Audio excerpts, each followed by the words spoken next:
In 2016, HBO's Insecure popped out and instantly became a classic in Black television. The show captured what it's like to navigate life as 20-somethings in modern-day Los Angeles in a way that's never been done before, or at least since Girlfriends. Every season brought drama, humor, think pieces, an incredible soundtrack, and Twitter debates. It's one of my favorite comfort shows and the reason why I got my bachelor's in creative writing to become a screenwriter. And today, I'm here to talk about one of my favorite episodes and one of the best episodes of the series, in my opinion. Shady as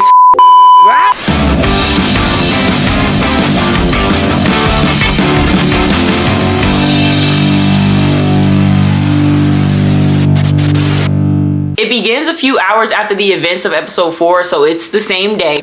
Our protagonist, Issa D, is showing her boyfriend, Lawrence, a video of her rapping her infamous broken bars over Khaleesi's Bossy at an open mic night from episode 1. She's upset about the video because 1, she didn't even know it existed, and 2, she works for a nonprofit that caters to inner city kids in LA. And these inner city kids are rapping broken like they heard it on Power 106. Issa is embarrassed. She's been having a hard time getting the kids to respect her throughout the series and believes that they'll never respect her now. Plus, she might get in trouble with her boss at work. Lawrence, however, doesn't think it's a big deal. He thinks that the kids will just get over it. Now, what's important about the conversation in this scene is that Lawrence has never seen Issa rap. He says, "Now, I know you used to rap in high school, but it's weird seeing you like this." Mind you, Issa has been rapping since the first episode. She's very passionate about rapping. Not enough to pursue a rap career, but enough to do it damn near every day in the mirror, for comfort especially. However, she keeps this side of herself hidden from everyone in her life. She gets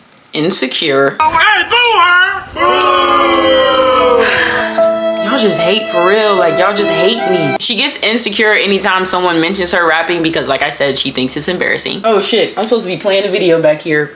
Sorry y'all. I was supposed to be playing an episode in the back on mute. The only time we, the audience, have seen Issa be confident about rapping is on the first episode when she got on stage to perform that night. And this was only after a few encouraging words from Daniel, her ex, who seems to be the only person she's ever been comfortable rapping around.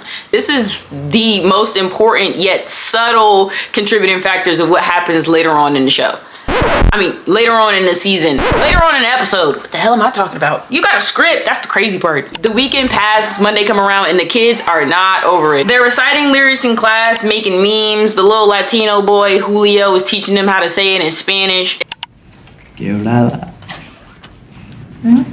It's a mess. It's a mess. We head over to Molly's, who's laid up with a classic man, Chris.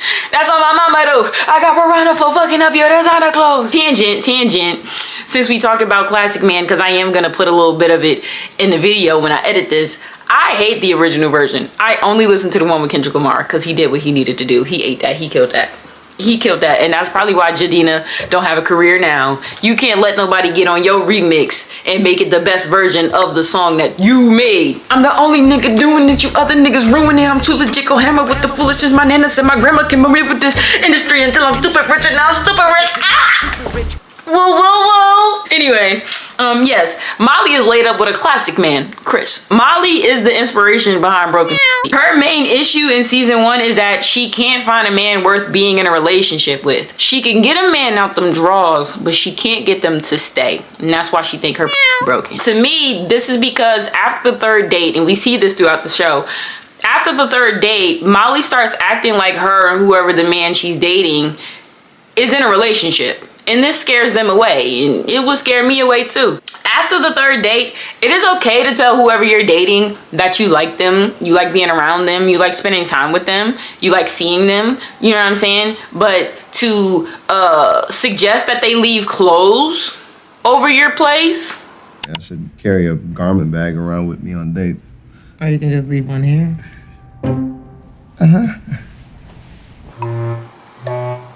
I don't know. Moving a little bit too fast, especially for a straight person. That's what love bombers do. Molly's a love bomber. She just moves a little bit too fast for a straight person, a straight woman, especially a successful straight woman. Like Molly, I swear to you, she should have been a lesbian, but that's a conversation for another time. But Molly Carter should have been queer. I don't know. If she would have came out a lesbian, a stud, a tech stud with this type of energy, she would have been married by season 3. She invites Chris to her assistant's engagement party, who Molly is secretly jealous of because she's an Asian woman that got a black man to put a ring on it before Molly even had the chance to. She ain't even come close to it. Molly can't get a boyfriend. It doesn't seem like Chris wants to go, but he can tell Molly really wants him to, so he tells her he'll see if he can make it. Later that morning, Issa pulls up to Molly's office to show her the video. Molly doesn't think it's a big deal either, but the song is about her, so she has a little bit more enthusiasm than Lawrence did when trying to help Issa find a resolution. She's very unimpressed with the fact that Daniel is not only the one who mentioned the performance to a group of kids. Don't give me the auntie. Okay, I'm the victim here. Oh, you're the victim. But he's the only one that Issa could think of to help her find out who posted the video. All right. Who else was there that night?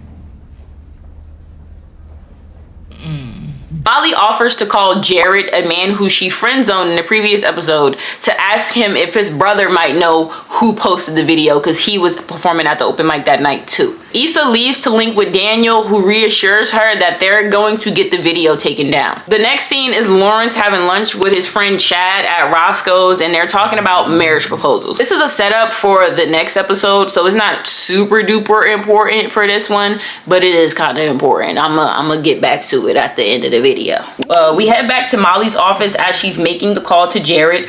Molly's visibly nervous when talking to him, while Jared clearly has his guard up with his demeanor and his tone when speaking to Molly. Remember, she cut him off, but he answered the call though, so he still likes her. He even flirts with her for a second before Molly's assistant ruins the moment by mentioning Chris. Daniel and Issa have no luck figuring out who posted the video, which causes Issa to start beating herself up about getting on stage. Daniel tells her that she did a great job and she deserves moments like this. He then suggests that she joins him during his studio session to calm down and wait out the LA traffic. Issa ponders for a second, then agrees. Now, the artist that booked the session with Daniel is mediocre at best. Neither Daniel nor Issa like the song, but the artist and his entourage think it's great. Personally, I don't think Daniel would have said anything if Issa wasn't in the room, but he wants to impress her, especially because she's been gassing him up about being a producer just as much as he's been gassing her up about rapping. So he confidently gives his input to the artist to try something different, and Issa, though not as confident,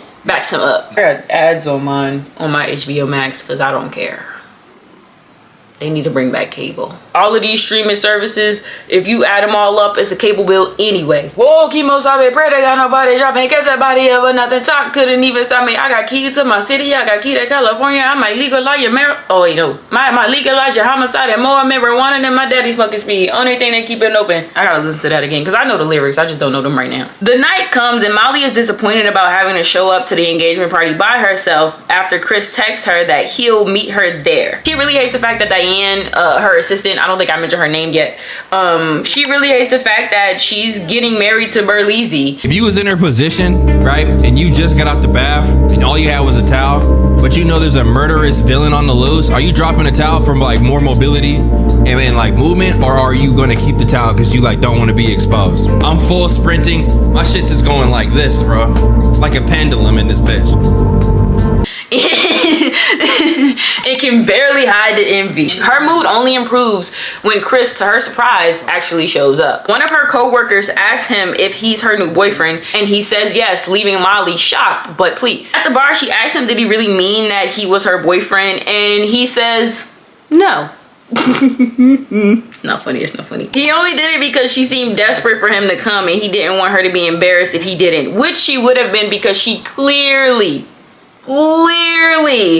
told everyone that he was coming, and she probably talks about him like they're in a relationship. She was talking about the one dude from the first episode like they were in a relationship. We didn't even see him.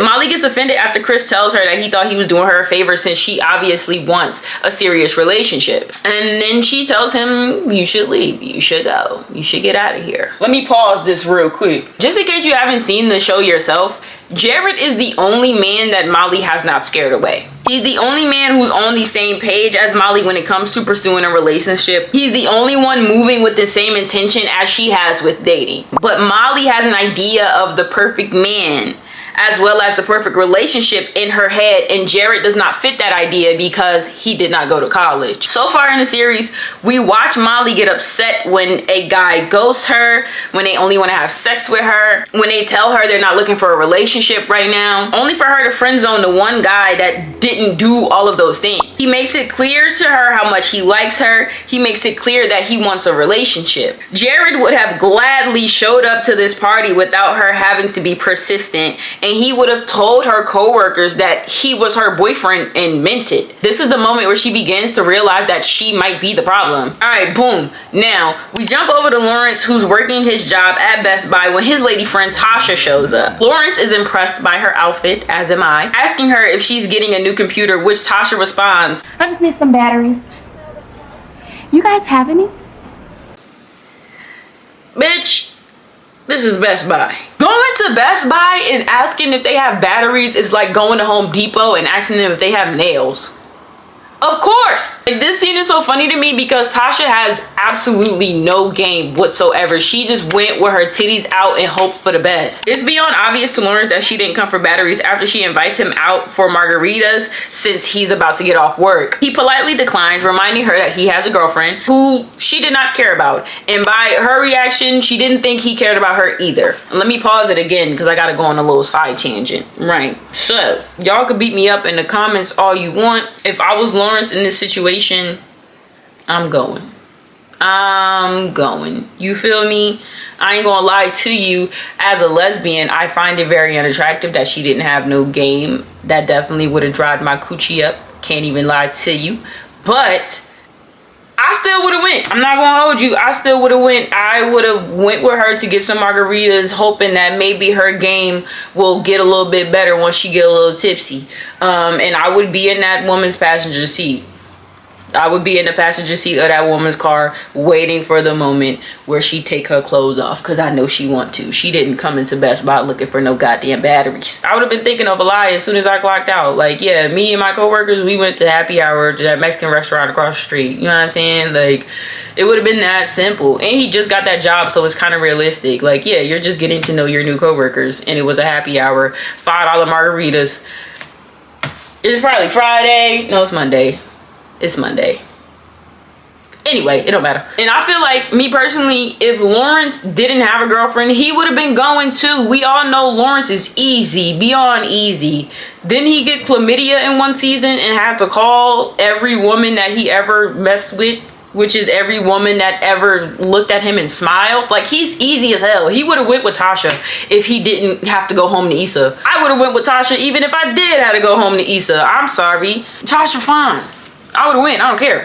And I feel like the writers really did a disservice towards her by having her not have game, because I don't think Tasha wouldn't have game. Like, she does not give me, she ain't got no motherfucking game. Granted, women don't be having game all the time anyway, but I don't think Tasha's one of them. Tasha looked cute. Her putting this outfit on, going in there looking for batteries, like, the writers did not care about her in this moment, and they just wanted her to look embarrassed. And she didn't have to look embarrassed. Like, you don't have to have her not have absolutely any game at all for her to get rejected. If the whole significance of this scene is to, you know, show you that Lawrence is really, really committed in his relationship. I don't know, her coming to Best Buy for some batteries really bothers me. Like, girl, what kind of question is that? I would have had her put a virus on her laptop. This would be off screen, but I would have her come into Best Buy, same outfit on, right? Maybe it's the middle of the day. It's not nighttime though. It's the middle of the day. She comes in there, she got a virus on her laptop, she hands it to Lawrence. They have like a cute little conversation,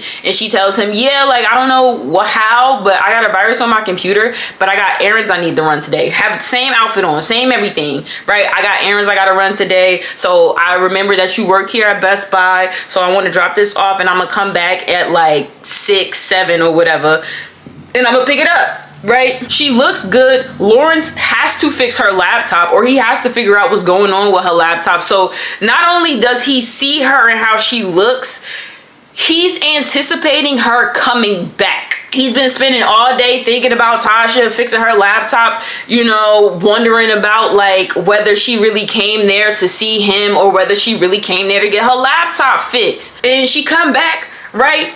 And she go, thank you so much for fixing my laptop, yada, yada, yada, this and that. I'm about to go get some margaritas. Do you want to come? And we've been seeing Lawrence think about her all day. So now it really is like, it's really like, oh man, like she looks good. She been on my mind for the past 5 hours, 4 hours, however much time it has passed. I am about to get off. There would be just like a little bit more tension there. Cause this is just like an easy peasy, yeah, she obviously coming here cause she wanna see me, she wanna go out, she don't care I got a girlfriend. But I feel like if it wasn't so obvious and so clear that she was here for Lawrence, I don't know. Y'all gotta put some respect on Tasha's name. Like, she ain't put that outfit on for no reason, but having her come there with absolutely no electronics, she ain't looking for no electronics, she looking for some goddamn batteries. Girl, you just look like, I don't know who wrote this episode. I'm gonna wait till the credits come, but if Issa wrote this episode, I don't know how I feel about that. You did Tasha dirty. You ain't have to do her dirty because she looked good, and I'm more than sure she got game. She don't need game to get with Lawrence because Lawrence is easy, like I said, but I feel like Tasha got game. Stop playing with her. But anyway, back to the episode. Issa's still at the studio with Daniel. She gets up to leave with everybody else until Daniel asks her to stay for a drink. After a second of hesitation, she obliges. Lawrence and Issa are put in the same predicament in this episode, which is a reason why I love it so much. They have options outside of each other, which is Tasha and Daniel. Tasha and Daniel are both aware of their relationship and still choose to pursue them anyway at the same time. Issa and Lawrence's storylines are moving parallel to one another, but they're moving in like a different direction, opposite directions. Issa's been going from selfless to selfish from her perspective when dealing with their relationship, while Lawrence has been going from selfish to selfless, bettering himself so that their relationship can prosper. We see the meet in the middle when given an opportunity to step out with another person. Lawrence chooses Issa and Issa chooses Daniel. We get a moment between Molly and Jared when she shows up to his house drunk, telling him that she misses him. He's reluctant to let her in at first and eventually does when she asks can she use his bathroom. She ends up falling asleep on his couch, and that's the end of Molly and Jared for this episode. Now, back at the studio, Daniel convinces Issa to get in the booth and record one of her rhymes. He shows off his production skills in the proper way, showering her with compliments before asking why she never took him seriously romantically. Issa laughs, telling him that she never thought he wanted to be serious, bringing up a summer day that they spent together a few years ago. The day where she thought he was going to ask her to be official, but he never did because he wasn't ready. Daniel then asks her, what if I'm ready now? And then he leans in for a kiss. They get about 2 kisses in before Issa pulls away, but unlike Lawrence, she doesn't completely reject Daniel. She pulls him in, and what happens afterwards is what created the hashtag Team Issa and hashtag Team Lawrence beef that divided Black Twitter in 2016. Afterwards, Issa is very satisfied with everything that transpired until her eyes land on a lotion pump. The same lotion pump that she told Lawrence she would always let him buy after they watched a white couple argue about it in a furniture store while they were shopping for a new couch in episode 4. She realizes that her selfishness led to this and her relationship is in jeopardy now. This episode is well written and one of the best mid-season episodes I've ever watched. I love it.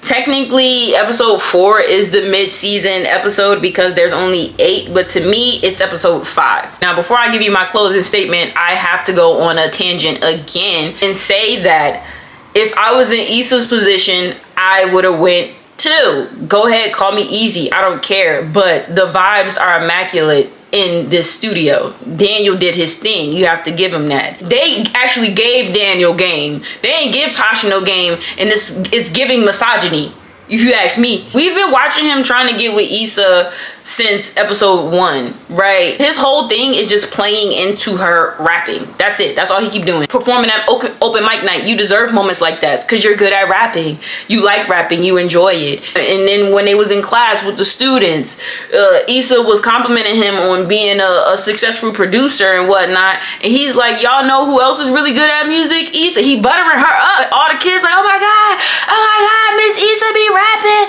Oh. And then they turn around and start rapping.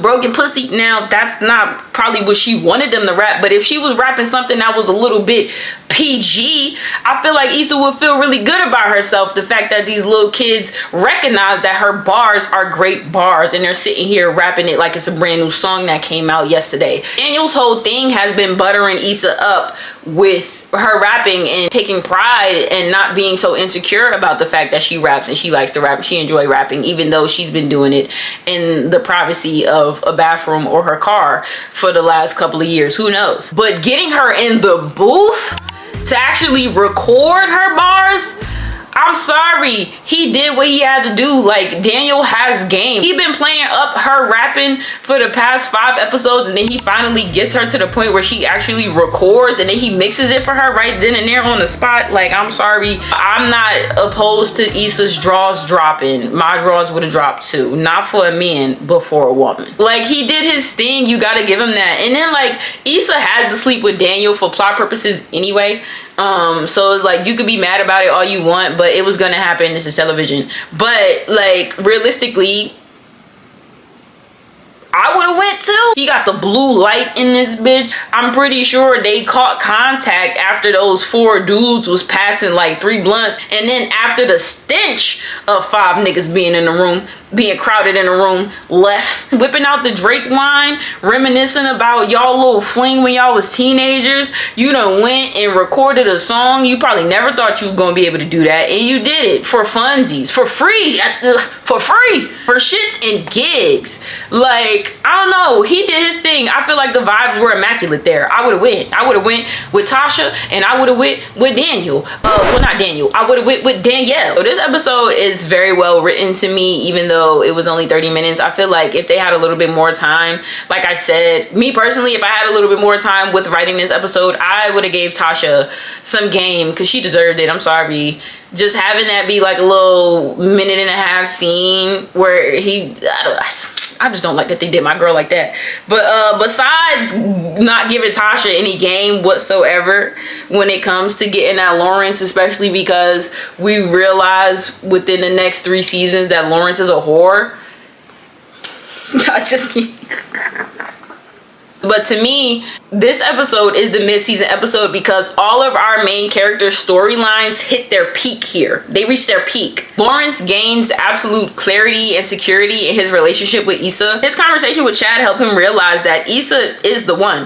And he doubles down on his commitment to her and their futures together by turning down Tasha. Molly realizes that her is not broken. Her vision is. She chose to invest her time, energy, and hope into a man that didn't want the same things as her, and finds her way back to the one that did. Issa has continued her journey towards selfishness, chasing the idea of what if, with Daniel happily meeting her in the middle or at her peak. She explores the what if and immediately realizes that it isn't worth what she has with Lauren. Like, everybody's at their peak and then everything goes downhill from here, leading to the final blow of the season finale. And this is why I believe that Shady as Fuck is one of the best episodes of Insecure. My name is Latayane and I have to pee, but if you enjoyed this video, I have about 4 or 5 more videos. I talked about John Tucker being Regina George. I talked about how Jake Hoyt from Training Day is a loser. And there's one more. Oh, the real villain of Jeepers Creepers is, what's that lady name? The black one, the psychic. She ain't no psychic, she's a liar. But yeah, if you like this video, subscribe and go watch my other videos. And yeah.